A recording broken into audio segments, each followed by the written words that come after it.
Hello, everyone. We are going to get started. Thank you for being here. First of all, I would like to introduce myself. My name's Lupe Ruiz. I am a Cal Poly Pomona alumni. I graduated in 2005 in business administration. Right after I graduated through an internship, I was able to get into a job in human resources. While at the same time, I was growing my business as a tax preparer and notary public and starting my real estate business. I eventually became a real estate investor and got my MBA, and that's where I am right now. And I'm going to let Lydia introduce herself as well. Hi, I'm Lydia Alvarez. Oh, my gardener just started. Can you imagine that? Sorry about that. So I graduated from Cal Poly in 2006 with my BS or Bachelor's of Science in Marketing Management. I spent close to 15 years doing digital marketing. And then several years ago, I started a mortgage brokerage franchise with my husband. So he had been in the industry for a long time. So he handles the mortgage loans and I manage more of the operations, accounting, and bookkeeping. And, over the last several years, I learned a lot working next to him. But then personally, we also have several rental properties and flip properties that we've done. So I'm here today just to help share some of my knowledge and get you all up to speed on what's going on, some tips to prepare, and just some, information on how the process works. So we are going to go, we're going to have some poll questions throughout the presentation. If, you can just feel free to answer them just so that we can have a better idea as to how to answer, or just give you information that you need. And also, if you have any other questions, you can put them in the chat and we'll go over them at the end of the presentation. So with that, we're going to go with our next slide. And that's going to be our first question. Do you see yourself owning your first home as a reachable goal? And I'm going to give a few seconds for you guys to answer that.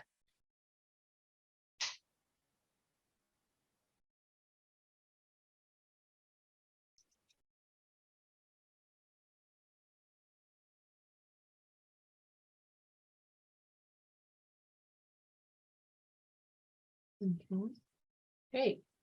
I see that most of them are saying yes, which is great. I'm glad to hear that. And hopefully,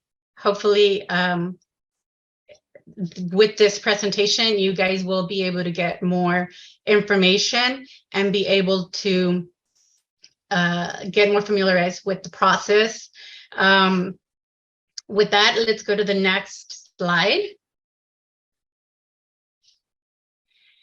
These are going to be the objectives of our presentation, but like I said, we're open to any other questions. So we'll go to the chat after the presentation.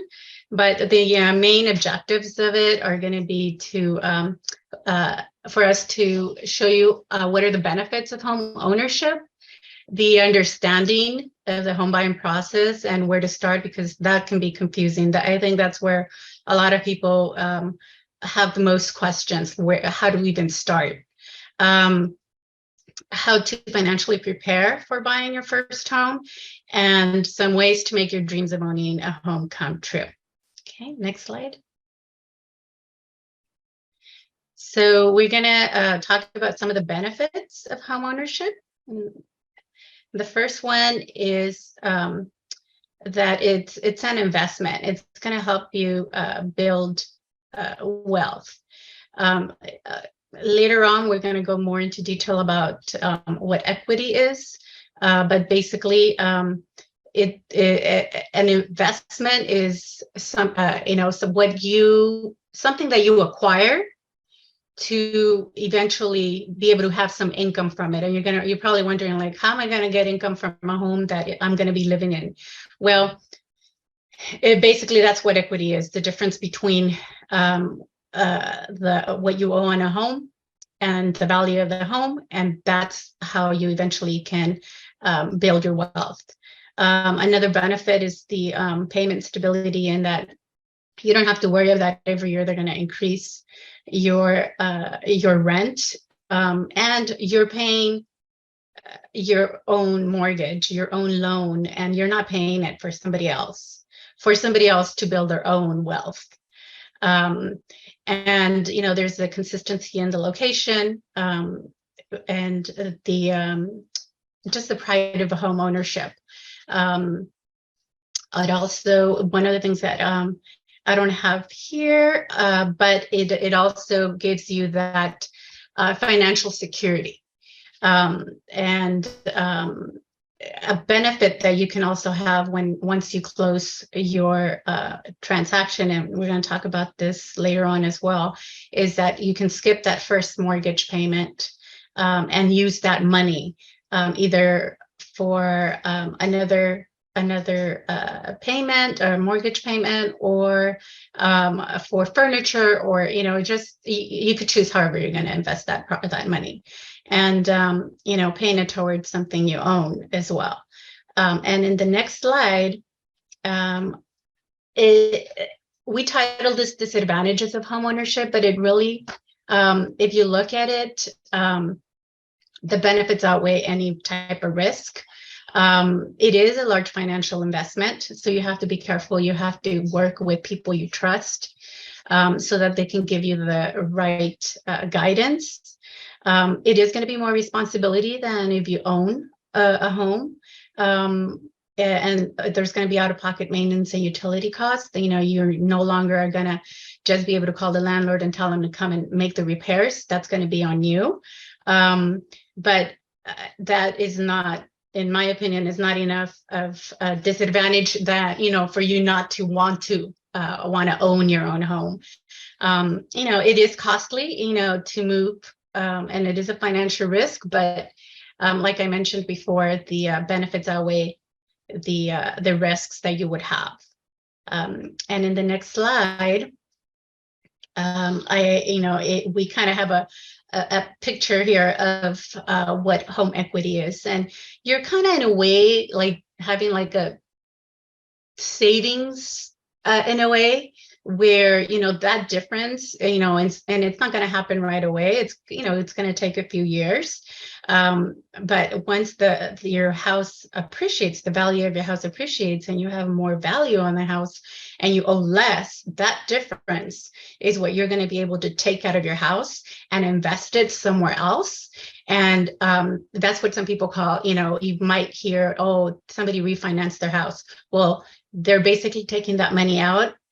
Some people are fearful of doing that, but if you want to have that mentality of growing your wealth, then you can think, if you do this right, you're going to be able to get that money and invest it somewhere else, whether it's for a rental property or for a bigger home, or just something that you might just start with, something that's just a starter home, and then eventually you'll be able to use this to buy your dream house.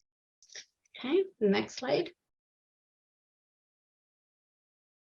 So the buying process can be confusing, and it could be overwhelming. So you're going to see that throughout the presentation. I keep saying, you need to have a professional with you that's going to guide you through the process, because especially if it's your first time, you're going to have a lot of questions, and you want someone who you can trust. So the first thing that you need is to be able to get approved for a home loan. We call it mortgage, but it's basically, you're getting financed to be able to buy your property. You're going to talk to a mortgage lender, a bank, a loan officer that is going to tell you how much money you can afford, or how much home you can afford, based on how much you earn, based on what your credit score. That's why it's so important to make sure that you take care of your credit, and based on how much money you have saved. And they're going to tell you also, it does depend. You might have heard, lately about, oh, interest rates are going up or things like that. It will depend on that. But, that is something that you can't really control. But you can control the rest of the aspects that have to do with that. Next slide. So we're going to start with budgeting. You need to budget not only before, but even when you have a house. So that's something that's important for you to just have as a tip, some money management tip there. Always keep a budget. I know that it can be hard sometimes, but Lupe, real quick, sorry to interrupt. Sure. I think we're on process of buying a home. Can you see the slide? Yes, it says budgeting. Mm-hmm. Uh-oh, I'm sorry. I'm sorry. Sorry, guys. And then once you go to a lender, they're going to give you a letter, and that letter is what you're going to use to be able to go and look for your house. And once your real estate agent helps you negotiate that contract, you'll be able to present that letter, and that's how you're going to tell that seller that you're serious and that you already went through a loan officer who helped you through that process, and so that and once that offer is accepted by the seller, you start what we call the escrow process. You open escrow, they say, and that's basically part of the process of buying your home, where the loan officer is going to start asking you for paperwork, and it could be overwhelming. But just ask questions, just ask as many questions as you can, because, I know that sometimes you're so confused because everything's so new. The terminology is so new that you have no idea what they're asking you. I have been in situations where I have clients that tell me, I don't know what they want. Like, I already gave it to them. But sometimes what happens is the terminology gets confusing. So if you don't understand what they're asking of you, just ask, just tell them, I don't understand. I have had clients where they're embarrassed to say, I don't know, and they don't ask them, and then it delays the process because they don't submit the paperwork that they need. Also, as part of this process, one of the things that some people get worried about is that they're going to buy a house that and overpay on the house. Well, the bank will send a licensed appraiser to do an evaluation of the house, and then they're going to tell you whether they consider that what you're paying is what the house is worth or not. So you don't have to worry about that at that time, depending on what it appraises at. It might be you might need to deal with something else, but you'll know if what you're paying is worth the house. Another thing as part of this process is a home inspection.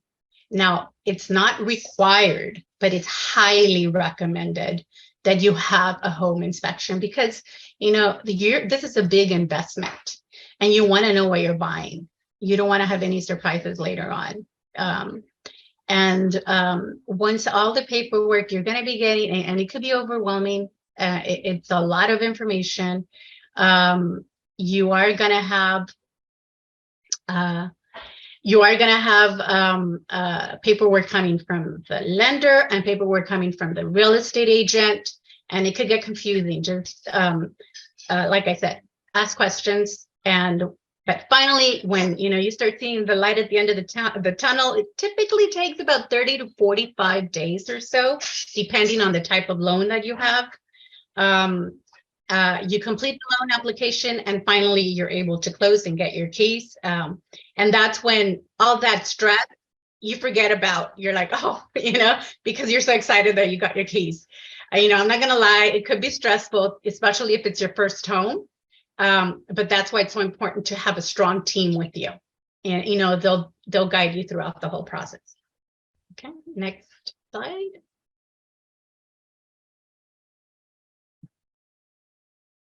And here it goes again, selecting your professionals is what's really important. It's like you're having a team, you want that team to work for you. That's why the lender and the agent are there. They're working for you. That's why you need to find someone who you trust, who are ethical professionals that are experienced. You can interview, 2 or 3 of them, or you could go by someone who you trust too, that has worked with them, and they're referring them to you, and they think highly of them, and they had a good experience with them. Now, some of the things that you will role that you will see, there's a difference between the lender and the real estate agent. They work together, but it's not the same. It's going to be different information or things that they're going to be requiring from you.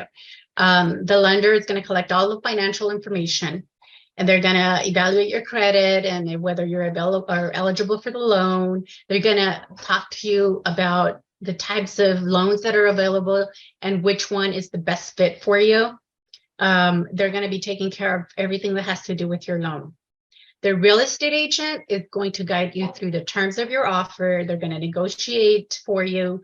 They're going to advise you depending on how the market is at the moment. There is a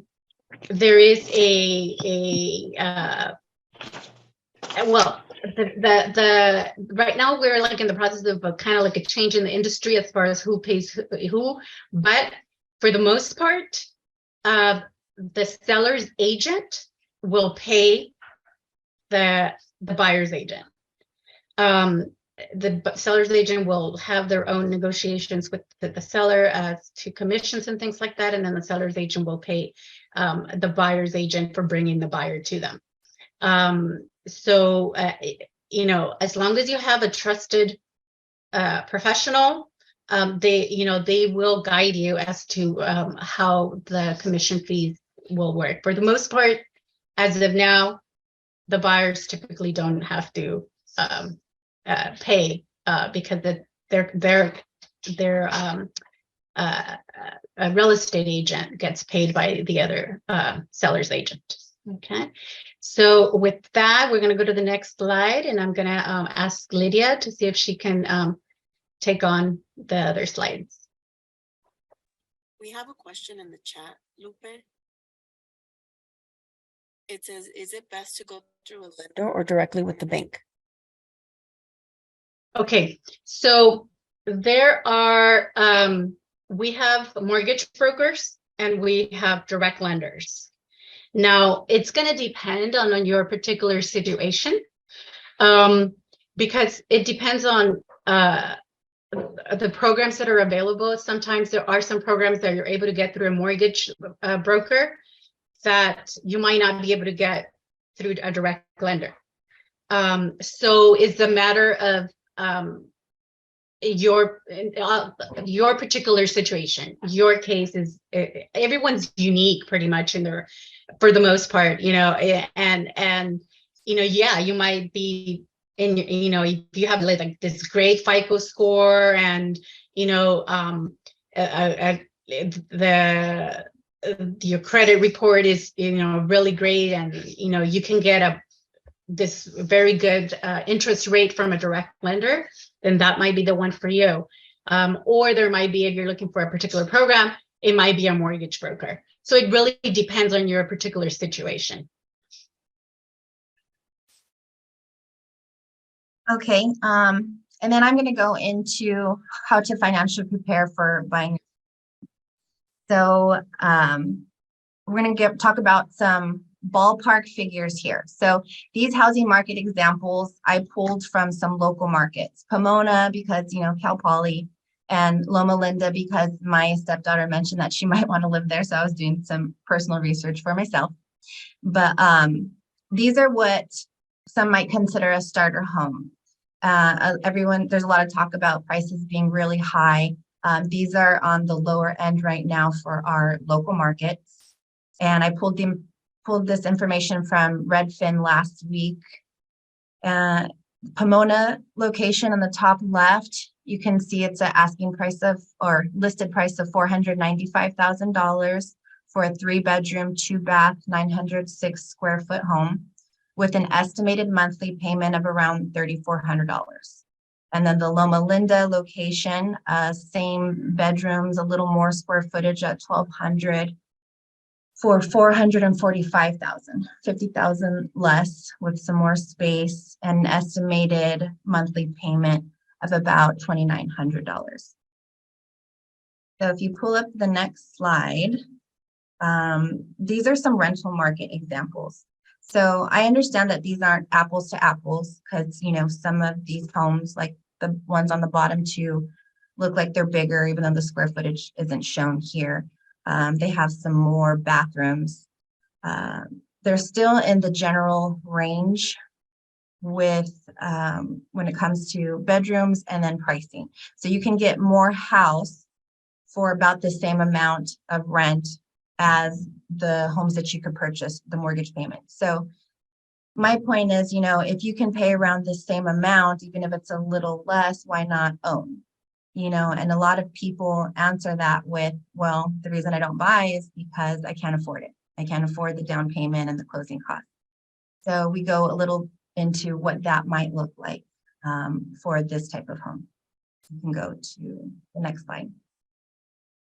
So here are some cost examples for a $500,000 home with an FHA loan. FHA is pretty common among first-time buyers, so that's why we use that for this example. These are all rough estimates. Again, we just want to give you ballpark figures so you have an idea, you know, and this is in a very simplified form. But the purchase price, $500,000, would require a down payment of 3.5%, which equals $17,500. That down payment goes towards the purchase price. The loan amount would be $482,500, which is that $500 purchase price minus the $17,500. So that's what you would be borrowing from the lender or the bank, AKA your mortgage, right? So unfortunately, then that's not the only cash due at closing. You'd also have to pay some closing costs, which is 2 to 3% of the purchase price, which would be 10 to 15K. Now the closing costs are fees for doing the loan. So fees that you're paying to the lender or the bank. So I took a middle number of 12,500. So that total cash due at closing is approximately 30,000. The monthly payment would be broken down by your principal and interest. Your principal is you're paying towards what you owed or what you borrowed, and then the interest is the cost of borrowing that money. And then property taxes, about $6,250 annually, or $520.83 monthly. You can choose if you want to pay annually or monthly. For me personally, I like to pay it monthly because I'm not sure at the end of the year, you know, if I'd be able to pay that one lump sum, but it is, you know, up to you. And then homeowners insurance estimate of $84.43 monthly. That's required, you know, just like we have to get auto insurance for driving a car to protect, you know, the car, damage to the car, property damage, bodily injuries. We have to do that for our homes. And since you don't own the home outright, the bank or the lender owns part of it. So this is to protect both you and the lender.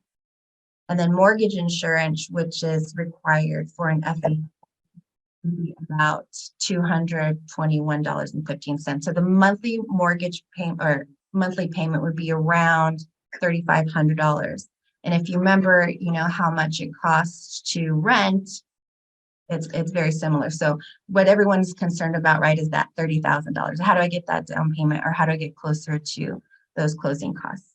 So you can go to the next slide. Oh, sorry. Some other costs to consider, which I don't put exact numbers on here because they'll vary too much, but it's basically utilities, internet, maintenance, and what I forgot to put here was an HOA, or homeowners association fees. So the utilities are really the only ones that kind of are standard that everyone will pay no matter where you're at. Not 100% of the time, because you can find those properties that are off the grid, as they say, but most will have utilities, and then we don't put a number because it's really based off of location. Every city has their own fees, and then it's based off of your consumption as well. Just to keep in mind, internet is not required. You don't have to. If you wanted to, you go to a restaurant, get free Wi-Fi, or use your hotspot on your phone. But if you did get it, remember there's an installation fee, also equipment fee, and a monthly service fee. And then maintenance is really the big one, because it can get pretty expensive if there wasn't a good inspection done in the beginning, like we had mentioned, and there's some expensive stuff that needs to be done, like plumbing. You can have a small leak for like $100, needs to be fixed, or you can have a leak in the main line and they got to break concrete or whatever, that can get to thousands of dollars. So that's why it's really important to go through the inspection process in the beginning to make sure you're covering yourself and that you're protected and you're not going into something that's going to require high maintenance costs. As long as you have good inspection and then you maintain the house really well, by upkeeping it yourself, by not putting stuff down the drains and stuff like that, then you can keep those costs down. And then we go into tips to prepare, right? So here again, we go back to, okay, well, how can I save that much money, or how can I be financially prepared with good enough credit? So we'll go into that, how to have good credit, to save money, and don't owe too much or have low debt. And then number 4 is do not make big financial changes during the loan process. That's only the one, that one is really for once the loan process starts, and then 1 through 3, you're kind of building over time in preparation for when you'll be ready. Go to the next one. So for good credit, we have 2 different kinds of credit: installment versus revolving. So installment are loans, or where you pay monthly payments or installments, for usually personal, student, or car loans. And then revolving credit cards are like renewed credit each time that it's paid down. So some tips for maintaining good credit on those, where we tend to get in trouble sometimes, is to not get more than 2 to 3 credit cards in the beginning when you're starting. Don't owe more than 30% of your maximum available credit. Make 2 payments within a cycle if you can. You want to try to get over the monthly minimum payment. Apply for a secured card. So the type of card you get matters. Credit bureaus will look at that. Have someone with very good credit as an authorized user on the card. So if your parents, a significant other, whatever, who you can trust, has really good credit, they can add you as an authorized user, and you'll get usually a higher balance because you're piggybacking off of them, and it affects your credit score. Avoid late payments by automating payments or calendaring due dates. If possible, pay in full or more than the minimum required payment that I mentioned earlier, and ask for credit limit increases every 6 months. I tend to forget about this, but it does help, if you've had good credit and you call the credit companies and ask for an increase, then that lowers your debt ratio. So don't forget to do that. And then just a tip I put in here, because I know my kids are always looking at their credit scores on their bank accounts. When you're looking at your credit score through an app, a lot of times they're only looking about 10 days back, to maybe 30 to 90 days back. But when the credit bureaus pull your credit, they're going to look 10 years back. So it might be a little lower because you don't have as much established credit, when you're just starting, to keep in mind, but the apps still help so that you have a general idea that you're moving in an upward location as far as upward projection as far as credit score. You go to the next slide. Okay, and then saving money. So I know these sound simple. I know they're harder to do, but if you make a plan and you stick to it, you can do this. You set a savings goal and a target date for when you want to meet the goal. So like we gave you an example of what closing costs might be, that could be your goal. Maybe you want to add in a little more for, furniture or whatever. As long as you have clear goals and dates for when you get them, they might be easier to attain. You can set up a bank account specifically for saving money for your home purchase. So you can set up I would do a savings account with a higher interest rate. When you're looking at a loan, you want the lowest interest rate possible, but when you're shopping for a savings account, you want the highest interest rate possible because you get a little money back for keeping your money there until you're ready. And that'll incentivize you, to keep putting into it. And then you can schedule automated transfers from your checking account or after, get direct deposit going into your savings account. Plan and stay within a budget. You have fixed costs like your car insurance and your cell phone payment, and then you can set aside a certain amount for, eating out or entertainment or whatever. And then there are apps also online that you can download to help you budget. Before I used to write everything down, then I started doing Excel, and now they have all of these interactive apps that make it super easy for you to do on your phone. And then lastly, you can be accountable to someone you trust. I always used my mom because she had really good credit. And so, and she saved money and she taught me how to do that. So I would say, hey, Mom, I got a goal. And then she would check in on me every now and then. You could use however you trust. I don't have an app that I would recommend. I'm kind of old school. I still use my Excel to manage everything. But I can research and Google some later and ask my kids what they use, and I can recommend something at the end of the presentation. Someone suggested Rocket Money. Okay, we can go on to the next slide. Okay, so lower your debt.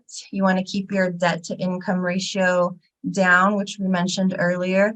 Your goal is to have it less than 36%. 43% might still be okay, but the lower, the better. The lower your debt, probably the higher your credit score. The formula for your debt is total debt to income is total monthly debt divided by the gross monthly income, and that's what they call your DTI. Okay, next slide.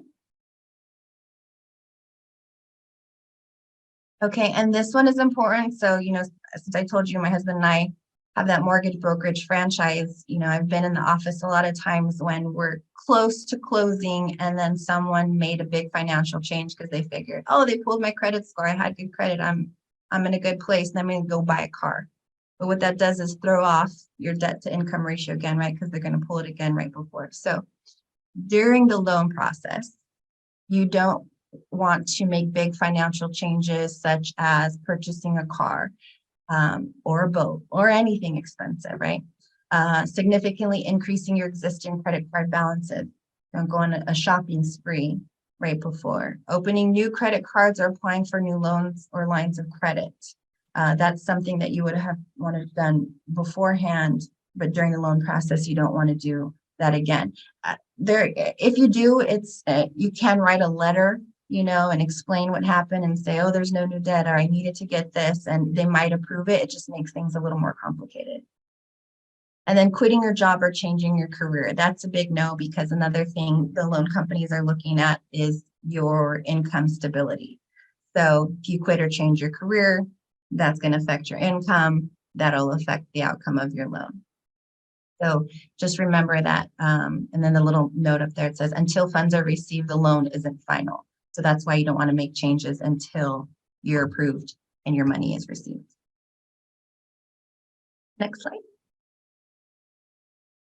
Okay, we have another poll question. If you guys can engage, what barriers prevent you from buying your first home? So this is open-ended. You go ahead and type in your answers.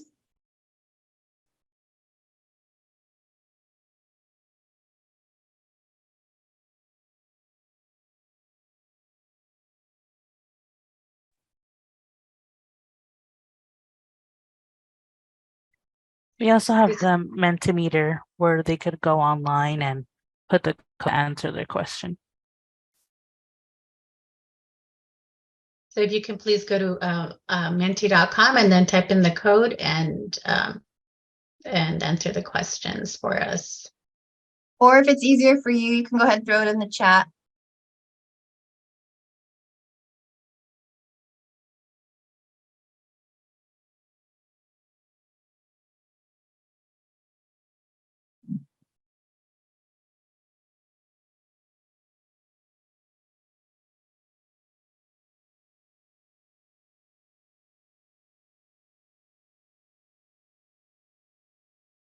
Okay, yeah.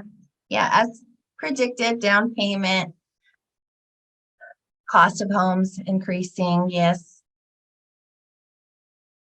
Yep, not having enough money saved.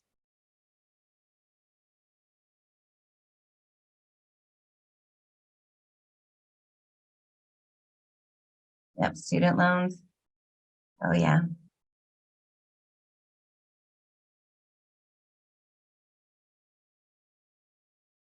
Housing market is a huge bubble right now, and the interest rates are very high. All very valid points.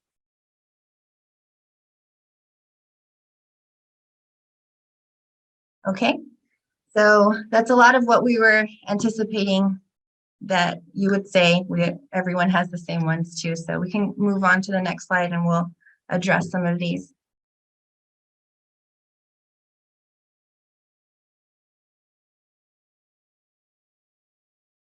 So there are still ways to make your dreams of owning a home come true.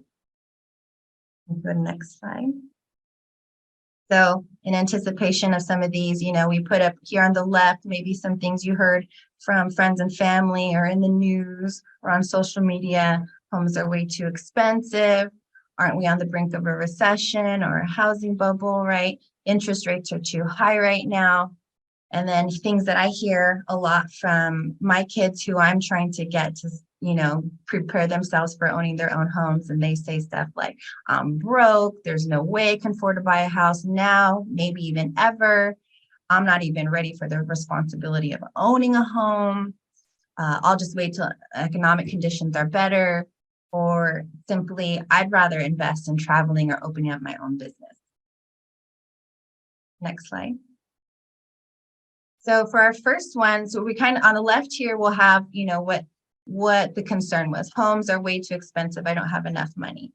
Well, there are first-time home buyer down payment assistance and other government programs that can assist with costs.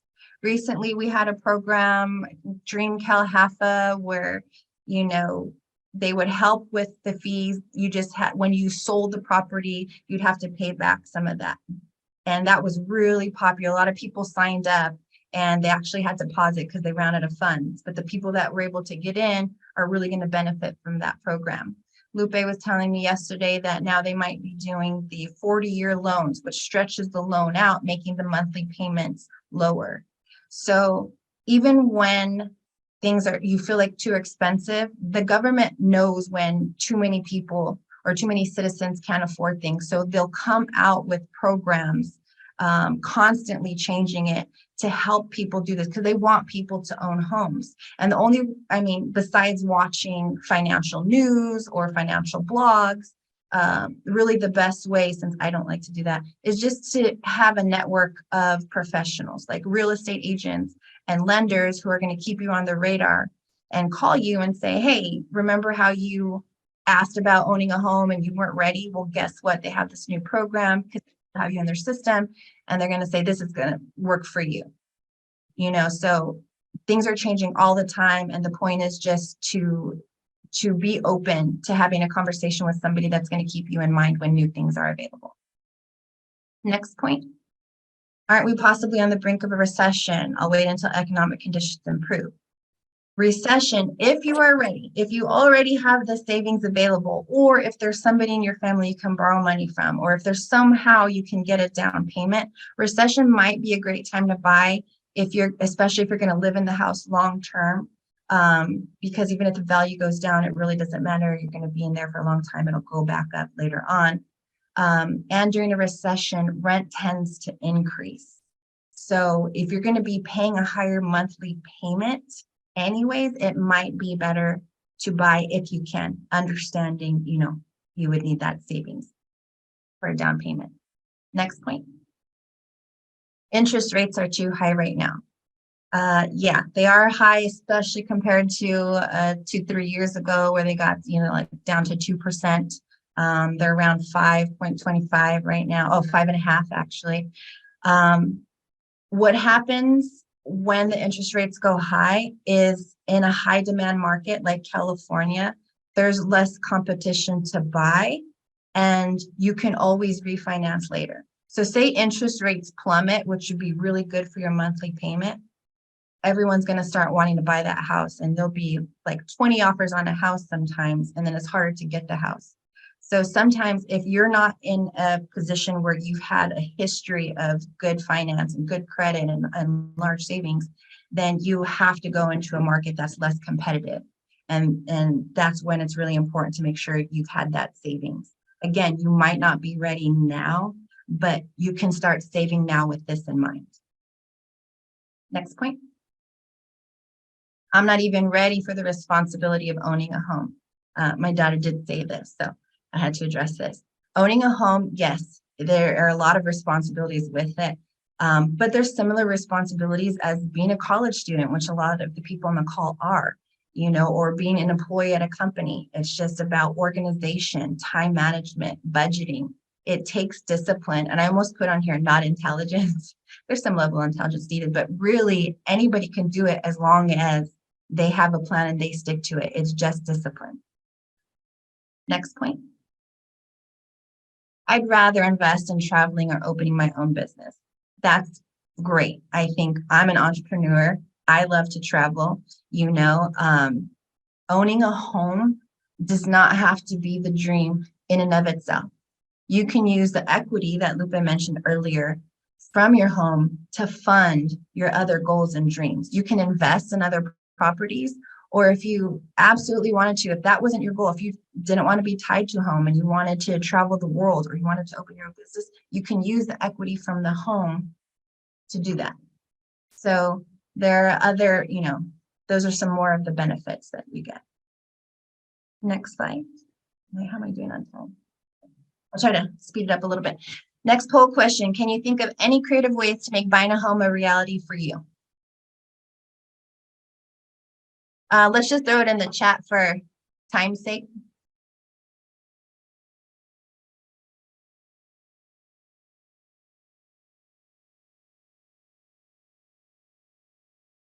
And we could go on to the next slide. I'll give you some ideas if you don't have any.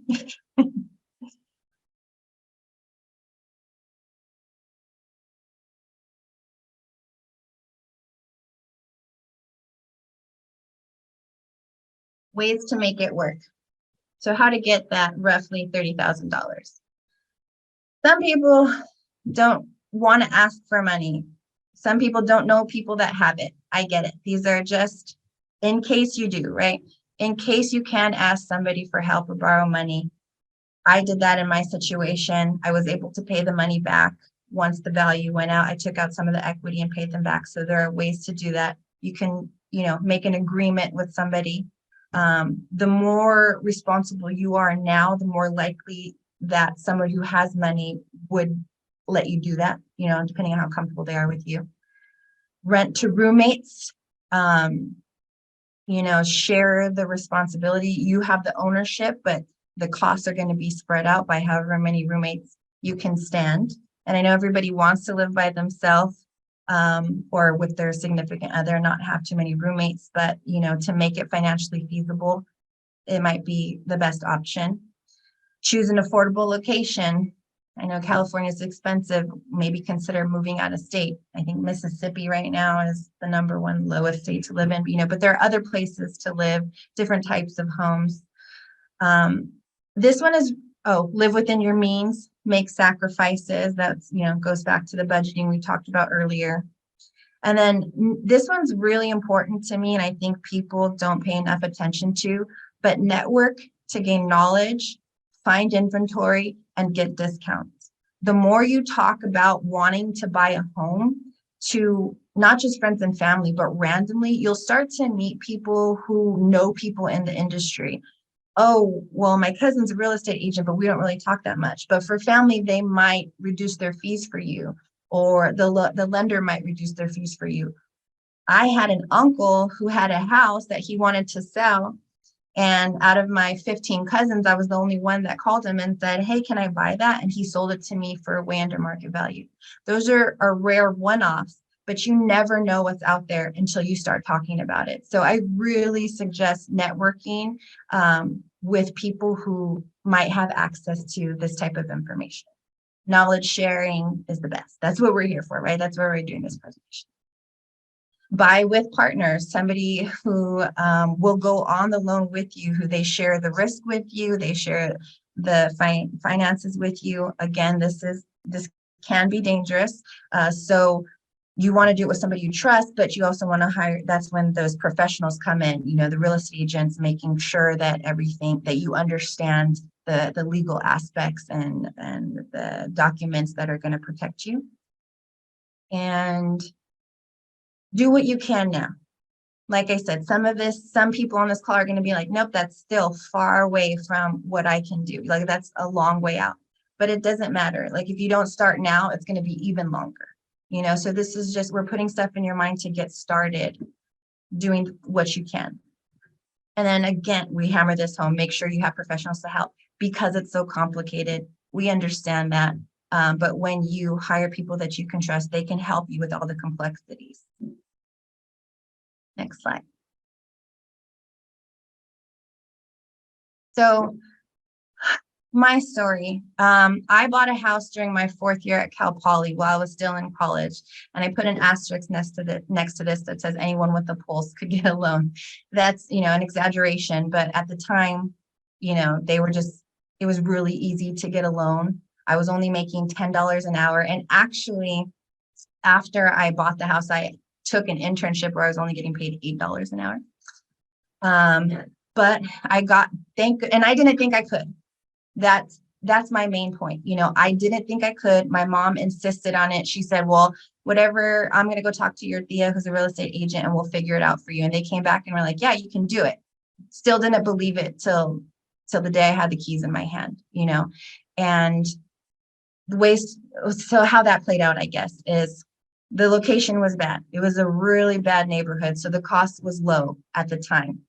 I rented out rooms to my friends. There were 7 of us living in the house at one time. It was a 4-bedroom house. The garage had been converted into a room. So it was like a 5-bedroom house, 2 couples in 2 rooms, and the rest were singles. My roommates covered the entire mortgage plus $600 a month. I never touched the $600 a month for anything personal. It went into pitching in for cleaning supplies, for maintenance. I had a roof leak once, I had a plumbing, I had to fix a repair a fence, all the extra money went into the house. And I had just heard to do that. Somebody told me to do it. And so I just did it. And I lived off of my $8 an hour, kept it separate. I saved and reinvested the profit after I sold the house. That's the extra money I made each month to cover utilities, maintenance, improvements. Okay. After moving out, I rented the house to a group of Cal Poly students at a low rent who didn't qualify for other rentals because they didn't have rental history. And even when the rent raised up, or when the rents raised because the economy was going down, I kept it the same for them. So some people think like owning a home is exploiting it if you're renting out to people at a high rent. You don't have to, just enough to cover what you need. And then I bought in 2004 for $295K, sold in 2019 for $425K. And even though I made a ton of mistakes that cost me, in the long run, because I kept it for 8, 9 years. I was still very profitable, and the experience for me was priceless. With the profit, my husband and I started flipping houses, and that's how we got where we are now. So again, I'm just sharing the story, not to brag, but to encourage you, even if you think you can't do it, just talk to somebody who knows and who can help you with the plan. Don't be intimidated. There is no expectation to purchase a home as soon as you graduate, but having knowledge about the process and requirements will allow you to plan and prepare. Save now, network now, plan now. And then the next slide, we'll go to Lupe is going to go over our contact info. Yes, so if you have any questions, here's our information, our LinkedIn, as well as our email. We're running out of time. I really wish I could be able to, say more, but one of the things that I would want you to just keep in mind is take care of your credit, save your money, and make sure that you get informed. There is an ebook that I wrote that on the next slide, you should be able to get the link there. It is free. I think it answers a lot of the questions, but you're always free to, email me if you have, or email Lydia if you have any questions on that. We are not here because we want to gain business. We want to here because we want to help you guys. We went through what you guys are going through, and we're here to answer any of your questions, to guide you through any of the process. So feel free to contact us with any questions. And with that, I think that's all we have. And I don't know if we have time for more questions. I tried to answer some of the questions on the chat, but we do have one more quick poll. That should be the last one, and that's, what would you like to learn about in more detail in the future? And you could put it in the chat as well.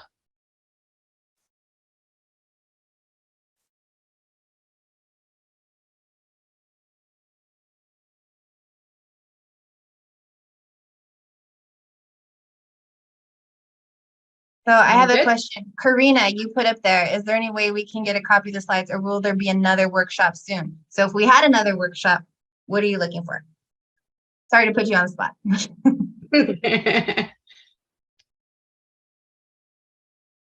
Okay, more about the different types of loans. Very good. More ideas to save. Okay. All right, I'm writing this down. An LLC, limited liability corporation. It's basically, it's a company, it's a business, someone who is doing a business as a company, and they're doing it. It's to protect themselves, basically, to protect their business and their personal finances. Types of credit banks to look for, yeah. Okay, and then I see Andrea just answered that they're going to send out the request to everyone who registered. So you'll have access and our contact information if you have any follow-up questions. So we're here for you guys.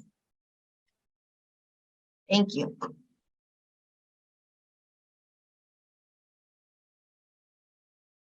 Okay. With that, I think that would be it. Thank you, everyone.